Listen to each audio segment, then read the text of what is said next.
அண்மை செய்தியை பார்த்து வருகிறோம். கத்திமுனையில் லவ் டார்ச்சர் செய்த இளைஞர் கைது செய்யப்பட்டிருக்கிறார். சென்னை வியாசர்பாடியில் கத்திமுனையில் இளம் பெண்ணுக்கு லவ் டார்ச்சர் கொடுத்த இளைஞர் கைது செய்யப்பட்டிருக்கிறார்.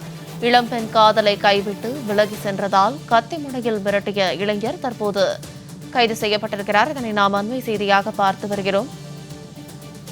மேலும் இது குறித்தான கூடுதல் விவரங்களோடு இணைகிறார் எமது சிறப்பு செய்தியாளர் ராம்குமார். ராம்குமார், வணக்கம். இது குறித்தான விரிவான விவரங்களை பதிவிடுங்க. கண்டிப்பா. வியாசர்பாடி நகர்ப்புற வாழ்விட மேம்பாட்டு குடியிருப்பில் வசித்து வருபவர் தயாளன். இவரது மகள் சென்னை வேப்பேரியில் உள்ள ஒரு தனியார் கல்லூரியில் 1ஆம் ஆண்டு படித்து வருகிறார். இந்த நிலையில அதே பகுதியை சேர்ந்த அன்பு செழியன் என்ற ஒரு வாலிபரை கடந்த ஒரு ஆண்டாக காதலித்து வந்ததாக கூறப்படுகிறது.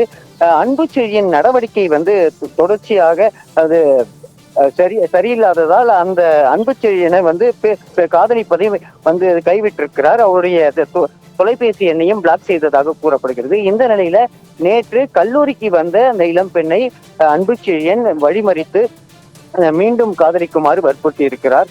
அதற்கு மறுப்பு தெரிவிக்கவே அந்த பெண்ணை கத்தியை காட்டி மிரட்டி இருக்கிறார். ஏற்கனவே ராமேஸ்வரத்தில் +2 மாணவியை காதலிக்க மறுத்ததால் கொலை செய்த சம்பவம் அதை தொலைக்காட்சிகளில் பார்த்து இருப்பார். அதே போல உன்னையும் உன் குடும்பத்தையும் கொலை செய்து விடுவேன் என மிரட்டி இருக்கிறார்.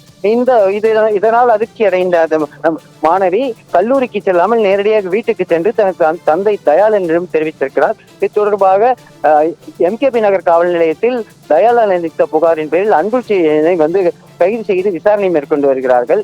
தொடர்ச்சியாக கடந்த ஒரு 6 மாதங்களாக காதலை கைவிட்டதாக கூறப்படுகிறது. வீட்டு பக்கத்திலும் சரி, கல்லூரிக்கு செல்லும் வழியிலும் சரி, தொடர்ச்சியாக அன்பு செழியன் அந்த மாணவியை மிரட்டி வந்ததாக கூறப்படுகிறது. இந்த நிலையில தற்போது கைது செய்து விசாரணையானது நடைபெற்று வருகிறது. விரிவான விவரங்களுக்கு நன்றி ராம்குமார்.